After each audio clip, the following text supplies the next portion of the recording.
سب division گپس فنڈر کے سیاسی و سماجی عمائدین و اکابرین کی گلگت چترال ایکسپریس وے کی زد میں آنے والی اراضی کے معاوضے، سڑک کی چوڑائی اور موجودہ سڑک کے پیچ ورک میں NHA کی سستی کے حوالے سے ایک بیٹھک ہوئی۔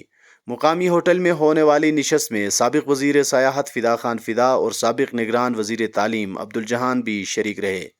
شرکاء نے اس بات پر زور دیا کہ گلگت چترال ایکسپریس وے کے لیے سلطان آباد گلگت میں جتنی زمین درکار ہے اتنی ہی زمین غزر کے آخری گاؤں برست تک لی جائے، کسی بھی صورت اضافی زمین ہتھیانے کی تمام کوششیں رائیگاں جائیں گی۔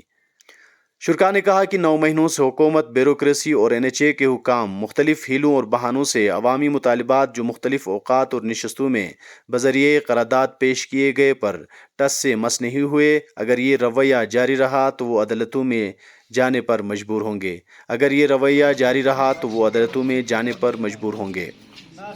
کنسرن یہ ہے کہ سب سے پہلے تو ہم سب ویلکم کرتے ہیں کہ ہمارے علاقے سے ایک میگا پروجیکٹ جا رہا ہے۔ ہمارے لوگوں کے تحفظات ہیں، سیریس تحفظات ہیں، ان کو دور کرنے کی ضرورت ہے۔ ان کو دور کرنے کے لیے ہمارے یہاں پہ آج بہت سارے ڈسکشن کے بعد ہم اس نتیجے پہ پہنچے ہیں کہ ہم ایک وفد کی صورت میں مختلف جو ڈیسیجن میکنگ اتھارٹی ہے ان تک جا کے ہم ان کا دروازہ کھٹکھٹائیں گے، اپنے مطالبات منوائیں گے۔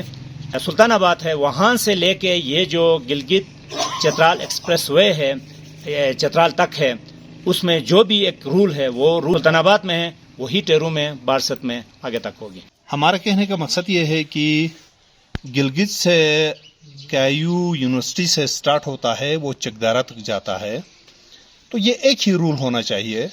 KPK گورنمنٹ کے اندر کوئی دوسرا رول اور GB گورنمنٹ اور خاص کر ضلع خضر کے اندر جو ہے کوئی الگ رول نہیں ہونا چاہیے۔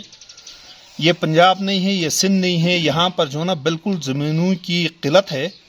اگر اس کو جو ہے نا زیادہ بات کے لیے سوچ کے بہت زیادہ زمین ابھی لے لیں گے اور ریٹ جو ہے نا 2019 کا دے دیں گے تو یہ سراسر لوگوں کے ساتھ ناانصافی ہے۔ کمپنسیشن کا جو ریٹ ہے وہ بہت ہی کم ہے، تو اس سے پہلے ڈپٹی کمشنر صاحب بھی اس میں اضافہ کرنے کے لیے یقین دہانی کرائی تھی، لیکن اس کا بھی تاحال کوئی نتیجہ نہیں نکلا۔ ہماری استدعا ہے کہ اس ریٹ کو موجودہ حالات اور وقت کے مطابق بڑھایا جائے۔ اور اس کے علاوہ جو ہے چونکہ ہمارے اس روڈ کا جو سلسلہ ہے وہ آگے چترال تک جاتا ہے، تو ہماری گزر وہاں پہ چترال میں ہوتی رہتی ہے۔ وہاں تو 42-45 فٹ تک روڈ لیا جاتا ہے، اور جبکہ یہاں پہ 100 فٹ کی بات ہو رہی ہے۔ تو ہماری گزارش ارباب اختیار سے NHA والوں سے یہی ہے کہ جہاں چترال میں جتنا اس کے لیے روڈ کی چوڑائی کی گنجائش رکھی جاتی ہے وہی گنجائش یہاں پر بھی رکھا جائے۔ اور پھر مینٹیننس کی بات ہے تو چند دن پہلے DC صاحب کے ساتھ NHA کا جو نمائندہ تنویر صاحب آئے تھے، انہوں نے کہا تھا کہ کل آپ فنڈر آ جائیں تو ہم اس کے بارے میں وہاں پہ بات کریں گے، لیکن جب شام ہوتے ہوتے انہوں نے یہ اطلاع دیا کہ میں کل گلگت جا رہا ہوں، تو واپسی پہ آپ کے ساتھ اس بارے میں مینٹیننس کے بارے میں بات ہوگی، تو ابھی تک اس کا نہیں پتہ چلا۔ تو اس لیے ہماری ایک مطالبہ یہ ہے کہ یہ مینٹیننس کے کام کو، چونکہ یہ روڈ جو ہے آگے کھنڈر بن چکا ہے شرط تک، تو یہاں ہمارا گزرنا بہت مشکل ہو رہا ہے، تو لہٰذا گزارش ہے کہ اس مینٹیننس پر بھی کام کیا جائے۔ ایک ہی ملک میں، ایک ہی علاقے میں، ایک ہی خطے میں، ایک ہی سرزمین میں، ایک ہی آئین میں، ایک ہی روڈ کے لیے الگ الگ نقشے، الگ الگ طریقے، الگ الگ دندے، الگ الگ ہتھ کنڈے، یہ وضع کرنے والے کون ہیں؟ آج غریب عوام کو فتح کرنے والے کون ہیں؟ سوال یہ ہے کہ چترال کی پہاڑوں میں 50 فٹ، میری کھیتوں میں 100 فٹ، بے شک حد سے زیادہ شرافت ایک بیماری ہے، اور یہ سیاحوں کی بحشت پہ ڈاکہ ماری ہے، یہ دھوکہ دہی کی عملی نشانی ہے، یہ NHA کی مکاری ہے، یہ اس خطے کے منتخب نمائندے کی غداری ہے، یہ میری سرکار کی بدماشی ہے۔ لیکن یاد رکھنا، ہم بھی آدمی ہیں تیری طرح، جو تم کرو گے وہ ہم کریں گے۔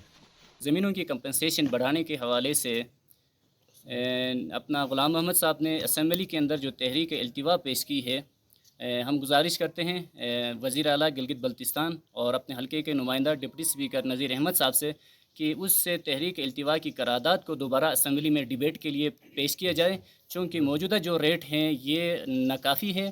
اس سے عوام کے اندر انتہائی ایک ہیجانی کیفیت ہے، تاکہ عوام کو ریلیف مل سکے، اس لیے میں عوام کی جانب سے یہ بھرپور مطالبہ کرتا ہوں کہ تحریک التوا کو ری ڈیبیٹ کے لیے اسمبلی میں پیش کیا اس جائے۔ اہم اور میگا پروجیکٹ پر عوام اور حکام کے درمیان غلط فہمیوں اور انتظامیہ کی امتیازی رویوں سے منصوبے کی راہ میں رکاوٹیں حائل ہو رہی ہیں، جن کا ازالہ وقت کی اہم ضرورت ہے۔